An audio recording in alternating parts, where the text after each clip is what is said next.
crochet.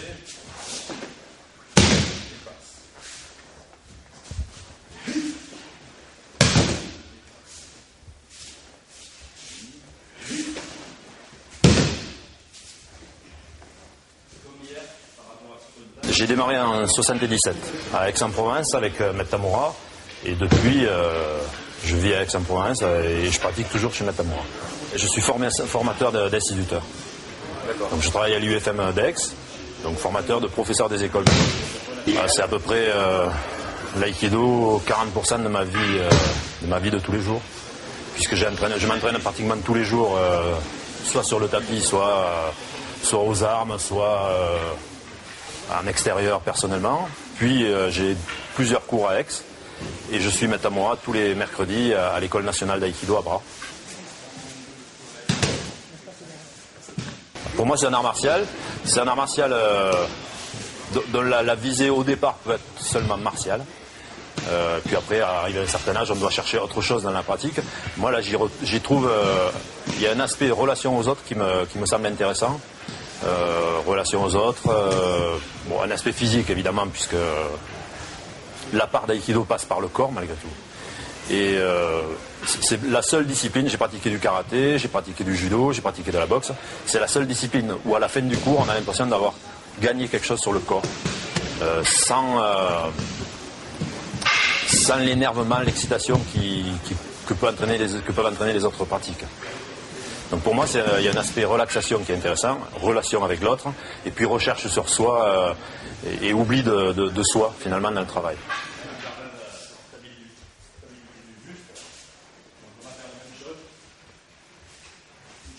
L'aïkido, moi je le pratique par rapport à son histoire, c'est-à-dire c'est un art martial qui est issu des pratiques guerrières au départ.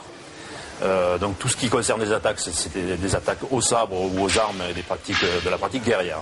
Et c'était dans ce que j'avais appris moi au départ, c'était détourner l'agressivité de l'autre pour lui montrer son inutilité. Et petit à petit, on s'aperçoit que cet aspect-là entre en jeu, et c'est notre propre aspect qui est aussi guéri. C'est-à-dire toute l'agressivité qu'on peut avoir face à une attaque, l'aïkido permet de détourner cette agressivité-là pour l'amener sur un art au contraire d'adhésion à l'autre ou d'adhésion de l'autre à notre propre point de vue. C'est assez délicat. Et ce que j'avais appris qui me semble intéressant dans l'aïkido, c'est qu'on est toujours sur le fil du rasoir.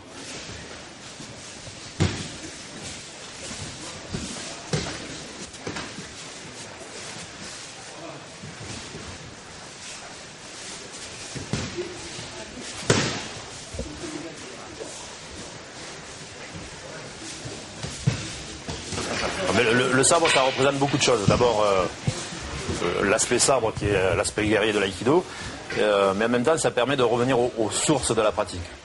Et puis de vérifier tout ce qui est rapport à la distance avec l'autre et acceptation d'une attaque pour la détourner. Et le sabre, dans l'image du sabre, et c'est à travers les images qu'on travaille, il y a quelque chose de très guerrier, de très martial. Donc c'est vrai qu'on se pratique. On n'a pas un sabre sur soi toute la journée. Par contre, le sabre construit l'attitude du corps. Et puis, par rapport à l'agressivité qu'il peut représenter, c'est un travail intéressant. Bon, moi, je m'en sers par rapport aux distances, par rapport à l'attitude du corps, au relâchement des épaules. Pour moi, le sabre, c'est ce qui permet de construire toute la technique. Et c'est à partir de là que Maître Tamura travaille. C'est à partir de là que j'ai décidé de travailler aussi. Donc, c'est un aspect primordial, un des aspects primordiaux de la pratique pour moi.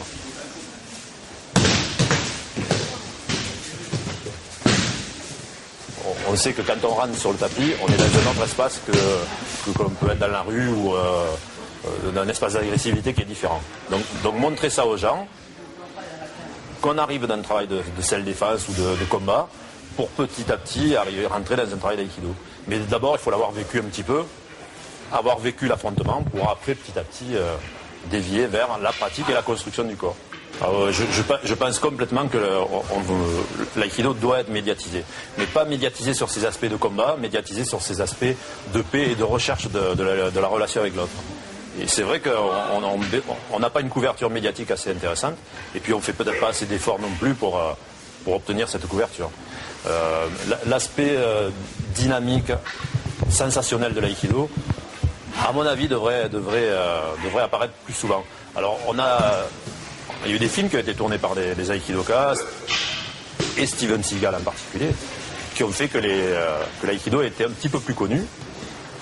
Bon, en ce moment, c'est encore, ça reste assez confidentiel, bien qu'on soit à peu près 60 000 licenciés officiels, et une trentaine de mille officieux. Donc c'est pas une pratique non plus très confidentielle, les gens la connaissent.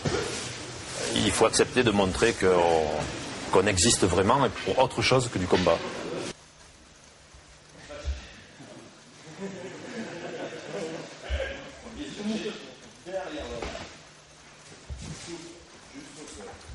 Alors tout le monde peut pratiquer, moi j'ai des débutants qui ont 6-7 ans et des débutants qui ont 77, 80 ans. L'aspect intéressant de l'aïkido aussi, c'est qu'on pratique à son rythme et on adapte la pratique à son propre corps. Donc il y a plusieurs écoles, mais à chaque fois, on l'adapte à son propre corps avec... alors nous, on suit Maître Tamura actuellement. Enfin, moi, personnellement, je suis Maître Tamura. L'enseignement que je propose, c'est celui de Maître Tamura. Et cet aspect de personnalité que l'on met soi-même dans la pratique, ça me semble intéressant. Là, elle est au-dessous de ça. Après, je peux mettre deux mains.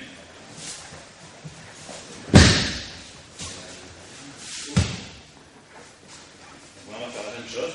Vous allez dessous, mais c'est revenu.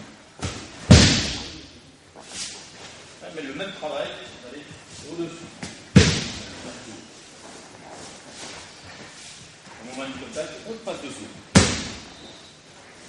On passe dessous. C'est tout le corps qui le fait.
La construction